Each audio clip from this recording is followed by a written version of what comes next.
నమస్తే, నా పేరు స్వప్న. బీసీఎన్ న్యూస్ వైజాగ్ కు స్వాగతం. ఈ రోజు వార్తల్లోని ముఖ్యాంశాలు. విశాఖలో సీఎం చంద్రబాబు పర్యటన, ప్రమాదంకు గల కారణాలపై అధికారులతో ఉన్నత స్థాయి సమీక్ష.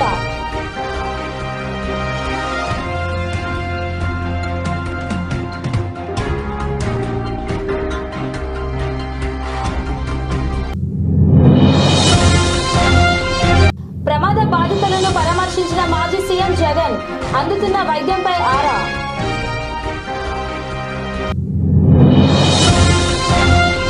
అచ్యుతాపురం ఫార్మా ప్రమాదంపై హై లెవెల్ విచారణ కమిటీకి ప్రభుత్వం ఆదేశం.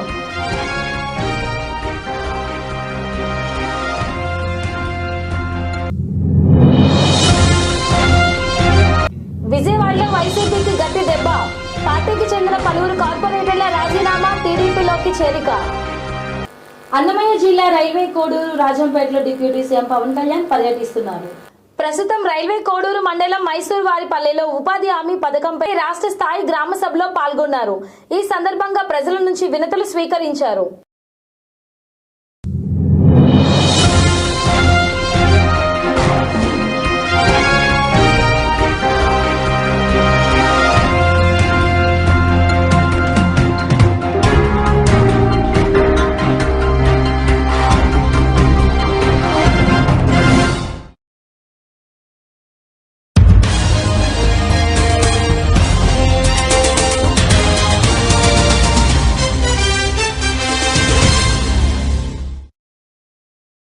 అచ్యుతాపురం ఎసెన్షియా ఫార్మా కంపెనీలో జరిగిన ప్రమాద ఘటనలో గాయపడిన వారిని వైఎస్ జగన్ పరామర్శించారు.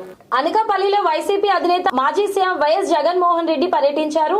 అచ్యుతాపురం ఎసెన్షియా ఫార్మా కంపెనీలో జరిగిన ప్రమాద ఘటనలో గాయపడ్డ వారిని ఆసుపత్రిలో ఆయన పరామర్శించారు. ఈ ఆసుపత్రిలో 18 మంది బాధితులు చికిత్స పొందుతున్నారు. బాధితులకు జగన్ ధైర్యం చెప్పారు. పార్టీ తరపున అండగా ఉంటామన్నారు.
ఒక ప్రభుత్వం అధికారంలో ఉన్నప్పుడు స్పందించే తీరు ఎలా ఉంటుంది అన్నది చాలా ఇంపార్టెంట్.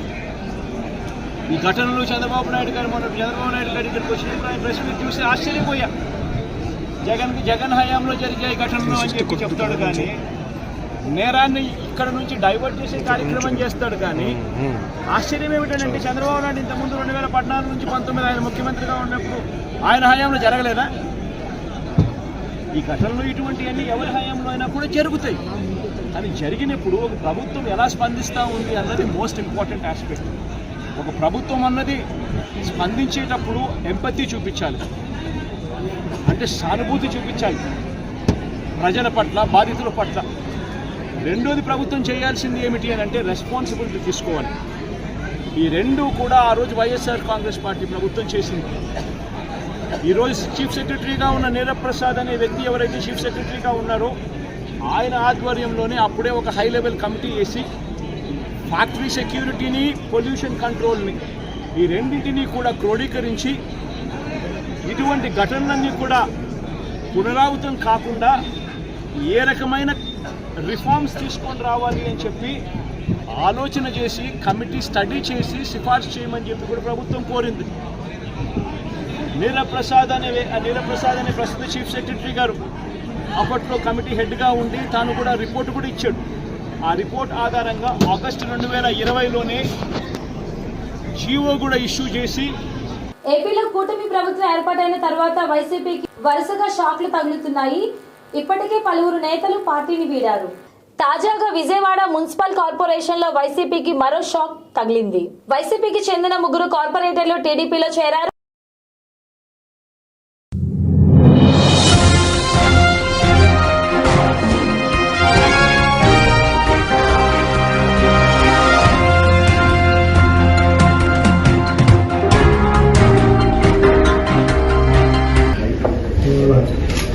మంచి ఆలోచనలతో నగరాభివృద్ధి కోరుకునే విధంగా స్వచ్ఛందంగా ఒకరు కార్పొరేటర్లు వాళ్ళ జాయిన్ అవ్వడం జరిగింది.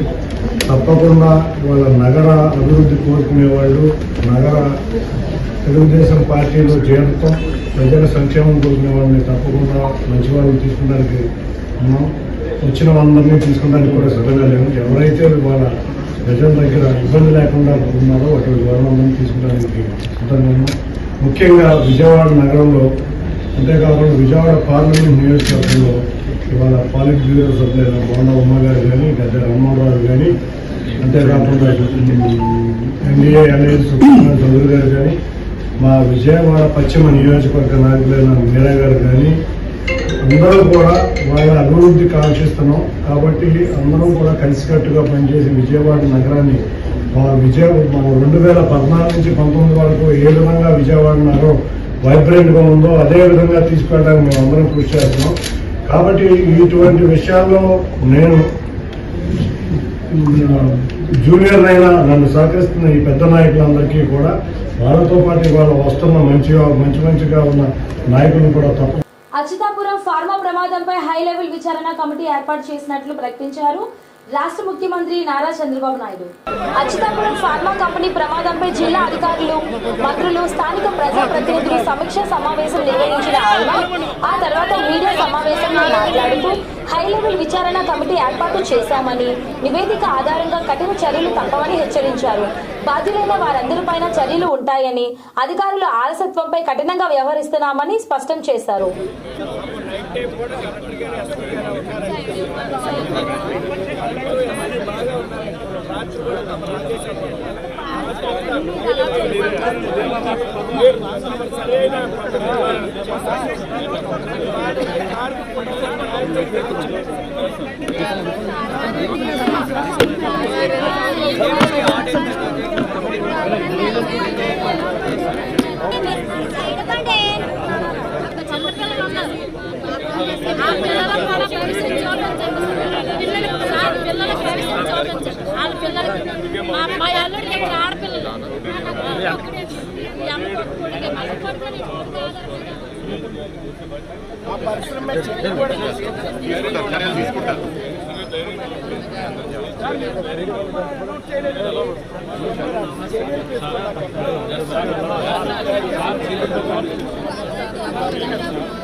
రాజకీయ నాయకులు ఎంతమంది వచ్చారు, ఎంతమంది వచ్చిన కనీసం ఎంపీతో రాష్ట్రం నిలిపారు కానీ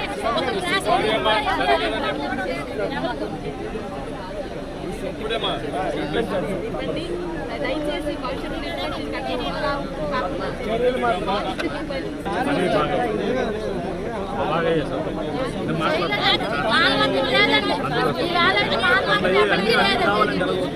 నాయకులు వచ్చారు.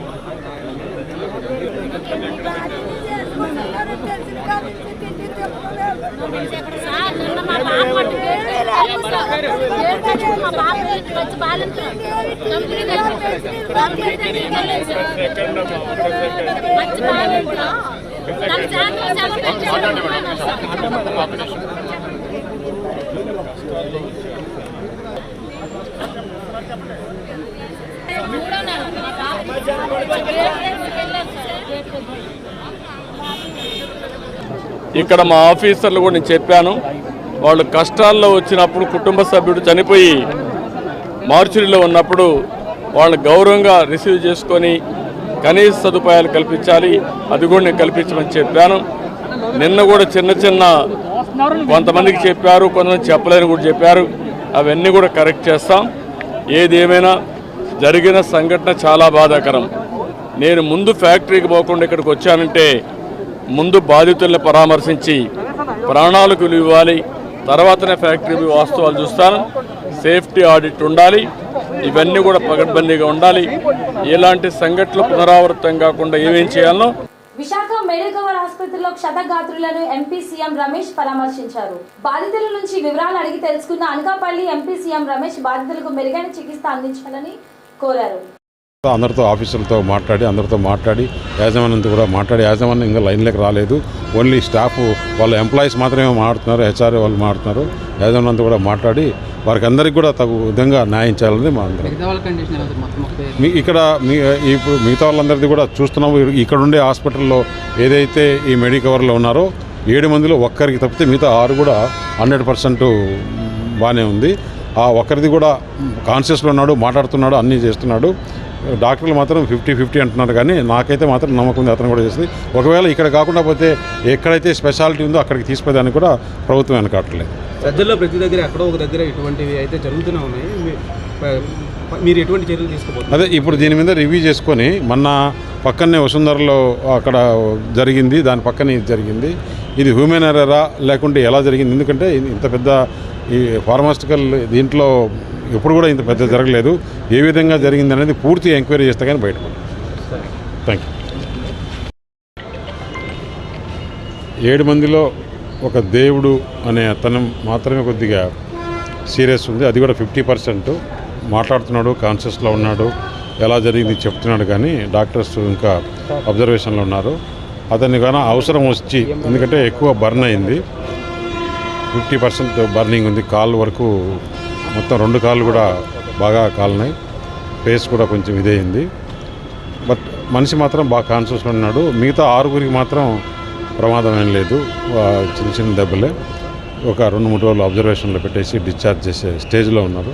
ఇతన్ని మాత్రమే చూసి మళ్ళీ డాక్టర్లు కూడా కన్సల్ట్ చేసి, ఒకవేళ ఇక్కడ కన్నా అతనికి ఏమైనా ఇబ్బంది అయితే కన్నా ఇటు హైదరాబాద్కి కానీ లేదంటే బాంబేకైనా కానీ ఢిల్లీకైనా కానీ తీసుకుపోయేదానికి డాక్టర్లతో మాట్లాడతాం.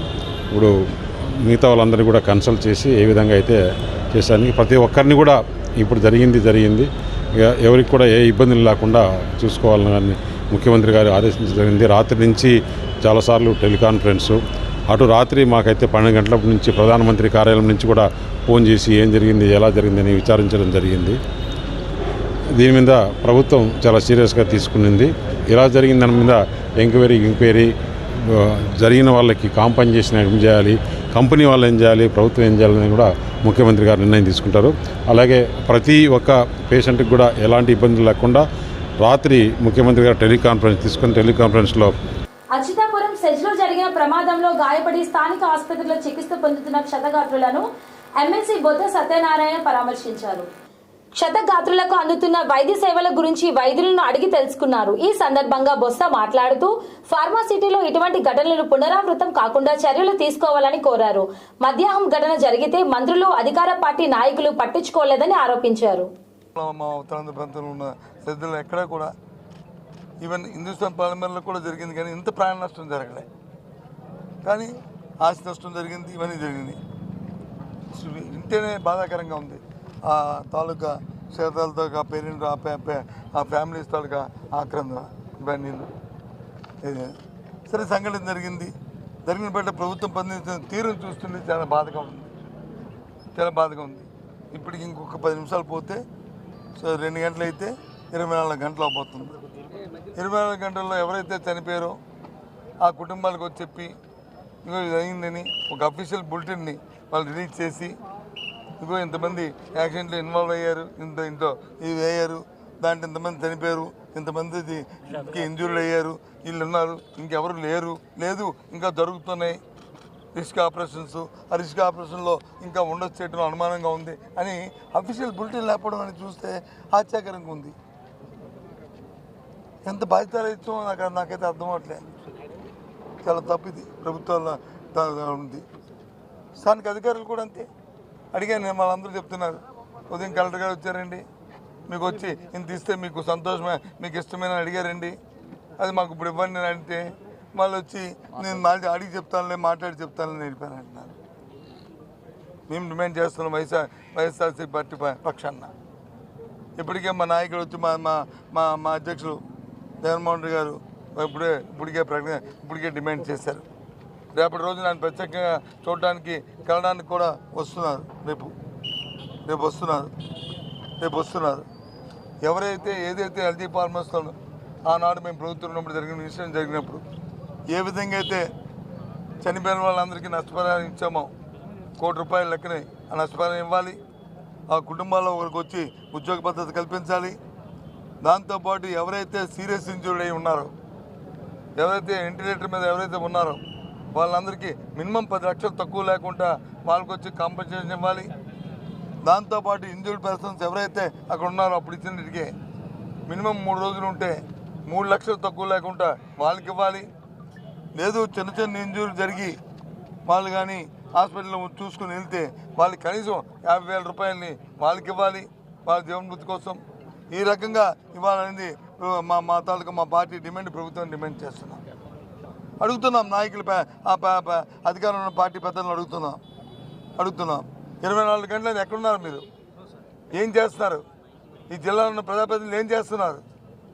మీరు ఏం చెప్పండి. ఇప్పుడే చూశాను, టూర్ ప్రోగ్రాం కూడా చూశాను. ముఖ్యమంత్రి గారు వస్తున్నారు అన్నారు, సంతోషం, వస్తున్నారు, చూడడానికి వస్తున్నారు. ఓకే, ఎక్కడికి వస్తున్నారు? మెడికవర్కి వెళ్ళి 7 ఇంజూర్డ్ పర్సన్ వాళ్ళు చూసి అక్కడ నుంచి వెళ్ళిపోతారు. మరి వీళ్ళు ఎవరు ఓదారుస్తారు? ఈ ఫ్యామిలీస్కి భరోసా ఏంటి? ఈ ఫ్యామిలీకి స్థైర్యం కల్పించాల్సిన బాధ్యత మనకు లేదా? మీకు లేదు, సాక్షాత్తు మరి మీ సహచరులకు లేదు, మీ తాలూకా ప్రజాప్రతినిధులకు లేదు, మీ పార్టీ నాయకులు లేదు. ఏంటి ఇదేనా? దయచేసి ఇలాంటివి జరగకూడదు. సంఘటన జరిగినప్పుడు ఆ సంఘటనకి ఏ విధంగా దాన్ని సంఘటన ఎవరైతే ఎఫెక్టెడ్ పీపుల్ ఉన్నారో వాళ్ళు ఏ విధంగా ఆదుకోవాలో ఆలోచన చేసి ప్రభుత్వం ఆలోచన చేయాలి. ఇంతకుముందు పూర్వపరాలు ఇలాంటి సంఘటనలు జరిగినప్పుడు ఏవైతే చర్యలు తీసుకున్నామో అంతకంటే మిన్నగా తీసుకునేటట్టు ఆలోచన చేయాలి. ప్రభుత్వం పరిస్థితి తెలియదు కాదు కదా మీకు? తెలియదే చెప్పండి. మరి అధికారులు ఏం చేస్తున్నారు? వచ్చి నెగోషియేట్ చేయవలసిన బాధ్యత మీకు ఉంది కదా, వాళ్ళు వాదాల్సిన బాధ్యత ఉంది కదా. వాళ్ళు కనీసం వాళ్ళు నీళ్ళు తాగారా, పాలు తాగారా అని చూసుకొని ఇక్కడ శిబిరాన్ని పెట్టి వాళ్ళకి కావాల్సిన ఏర్పాట్లు వచ్చిన ఆ ఫ్యామిలీస్కి కావాల్సిన ఏర్పాట్లు చేయవలసిన బాధ్యత ఉంది కదా, లేదా? ఏంటి ఎక్కడ వెళ్ళిపోతుంది? కూర్చొని పేపర్లో స్టేట్మెంట్లు ఇచ్చుకొని టీవీలో అంటే అది కాదు కదా. ఇవాళ డిమాండ్ చేస్తున్నాం. మేమే కదా, మాతో పాటు ఇంకా పక్షాలు ఇప్పుడే చూశాను. న్యాయ విచారణ జరపాలని ఒక ఆర్గనైజేషన్ అడుగుతున్నారు. ఎవరైతే చర్యకి బాధ్యులైన ఆ యజమాన్యం చర్య తీసుకోవాలని ఇంకో ఇన్స్టిట్యూషన్ అడుగుతున్నారు. చట్టపరంగా ఏమున్నాయి అన్నీ కూడా జరిగి తీరాలి. మేమేం చట్టాన్ని చేతిలోకి తీసుకోమని చెప్పట్లే. ఏవైతే ఇంతకుముందు చట్టాలు ఉన్నాయో అవి చేయాలి. రాబోయే కాలంలో ఎందుకంటే ఇలాంటివన్నీ అరికట్టడానికి ఏ స్టెప్స్ తీసుకోవాలో చేయాలి. దానికి సంబంధించిన సెక్యూరిటీ సంబంధించిన ఏదైతే ఫ్యాక్టరీలో ఉన్న ఆడిట్లు ఇంతకుముందు మేము ప్రభుత్వంలో హెల్త్ డిపార్ట్మెంట్ జరిగినప్పుడు చెప్పాం. ఆ తర్వాత దాని మీద ఆర్డర్స్ ఇచ్చాం. తర్వాత వచ్చి అధికారులతో వచ్చి అది పర్యవేక్షించాం. ఆ సేఫ్టీ మెజర్స్ అన్ని చేయమని చెప్పి ఇప్పుడు మళ్ళీ దాని మీద దృష్టి పెట్టి ఆ కార్యక్రమం చేయాలి. ఇలాంటి మళ్ళీ సంఘటనలు పునరావృతం కాకుండా చూడాలనేది మా పార్టీ తరఫున, మా పక్షాల తరఫున, వైఎస్ఆర్సీపీ పార్టీ తరఫున డిమాండ్ చేస్తున్నాం. వెంటనే ఎవరైతే ఉన్నారో చనిపోయిన ఆ ఫ్యామిలీస్ ఎవరు ఉన్నారో బాగా విక్టిమ్స్, ఆ తల్లిదండ్రికి కానీ లేదా భర్తలకు కానీ లేదు వాళ్ళకి కానీ వెంటనే ₹1 చెక్ని ఇచ్చి ఇక్కడ నుంచి బాడీతో పడాలని పంపించాలి. ఇదేదో మేము గొంతమ్మ గారు కాదు, ఇదేమో రాజకీయంగా మేము అడగట్లే. రాజకీయ ఉద్దేశంతో మేమేం విశాఖ స్టీల్ ప్లాంట్ ను ప్రభుత్వ రంగంలోనే కొనసాగించాలని విశాఖ స్టీల్ పోరాట కమిటీ డిమాండ్ చేసింది. స్టీల్ అడ్మిన్ బిల్డింగ్ వద్ద పోరాట కమిటీ నిరసనకు దిగింది. స్టీల్ ప్లాంట్ కు సొంత గనులు కేటాయించాలని, ప్లాంట్ కు పూర్తి స్థాయిలో నడిపించాలని, ఎన్నికల ముందు ఇచ్చిన హామీలు నిలబెట్టుకోవాలని కోరారు. స్టీల్ ప్లాంట్ సమస్య పరిష్కరించకపోతే ఆందోళన ఉధృతం చేస్తామని హెచ్చరించారు.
విశాఖపట్నం స్టీల్ ప్లాంట్ యాజమాన్యం కేంద్ర ప్రభుత్వం కలిసి కుట్ర పన్ని ఇక్కడ పనిచేస్తున్న ఉద్యోగులను తొలగించాలని, కాంట్రాక్ట్ కార్మికులు తగ్గించాలని, 3,500 పైగా తగ్గించాలని, 2,500 మంది బీఆర్ఎస్ ద్వారా పంపించాలని చెప్పి నిర్ణయం తీసుకున్నారు. ఏ ప్రభుత్వం అయినా సరే, ఏ యాజమాన్యం అయినా సరే ఉన్నటువంటి వాళ్ళకి ఉపాధి అవకాశాలు కాపాడుతూ ఇంకా ఫ్యూచర్ జనరేషన్ కి ఓబీసీలు గాని, ఎస్సీ ఎస్టీలు గాని, నిర్వాసితులకు గాని, ఫిజికల్లీ ఛాలెంజ్ గాని, ఎక్స్ సర్వీస్ మెన్ గాని, మహిళలకు గాని ఉపాధి కల్పించాల్సిన బాధ్యత యాజమాన్యాల మీద ఉంటుంది, కేంద్ర ప్రభుత్వం ఉంటుంది. ఇటువంటి 100% కేంద్ర ప్రభుత్వ ఆధీనంలో విశాఖపట్నం స్టీల్ ప్లాంట్ లో వికృత చేష్ట చేయడం ఏమాత్రం మంచిది కాదు. ఏదైతే కేంద్ర ప్రభుత్వం గాని యాజమాన్యం అనుసరిస్తున్న విధానాలన్నీ కూడా వాళ్ళు ఉపసంహరించుకొని గతంలో ఏదైతే 2021 ముందు ఉన్న పద్ధతులు ఏవైతే ఉన్నాయో అవన్నీ అమలు చేసి కార్మిక వర్గానికి రావాల్సిన ప్రయోజనాలకు గండి కొట్టకుండా ఉన్నటువంటి ప్రయోజనాలు కూడా తీసేయాలి. ఇప్పటికే 2018 తర్వాత 2021లో ప్రైవేటీగా నిర్ణయం వచ్చినప్పటికీ 2018 తర్వాత ఒక్కటిగా విశాఖపట్నం స్టీల్ ప్లాంట్ కార్మిక వర్గానికి ఇన్సెంటివ్లు గానీ, గోల్డ్ కాయిన్ గానీ, లేదా ఎల్టీసీలు గానీ, ఎల్ఎల్టీసీలు గానీ, హౌస్ బిల్డింగ్ అడ్వాన్సులు గానీ ఇట్లాంటివన్నీ కూడా కట్ చేసి ఇప్పుడు రేపు రాబోయే రోజుల్లో బోనస్ అది కూడా తీసేస్తామని చెప్పి ఏదైతే మిగతా స్టీల్ ప్లాంట్ లో లేని సాధించుకున్నటువంటి హెచ్ఆర్ఏ సాధించుకున్నామో ఆ హెచ్ఆర్ఏని కూడా తీసేస్తామని చెప్పేటువంటి ఒక విపరీతమైన ద్వారంలో ఇటు యాజమాన్యం ప్రయత్నాలు చేస్తుందని చెప్పేటువంటిది అనేక రకాల పుకార్లు శిఖాలు చేస్తున్నాయి. వీటి మీద యాజమాన్యం స్పష్టమైన వైఖరి తెలియజేయాలా.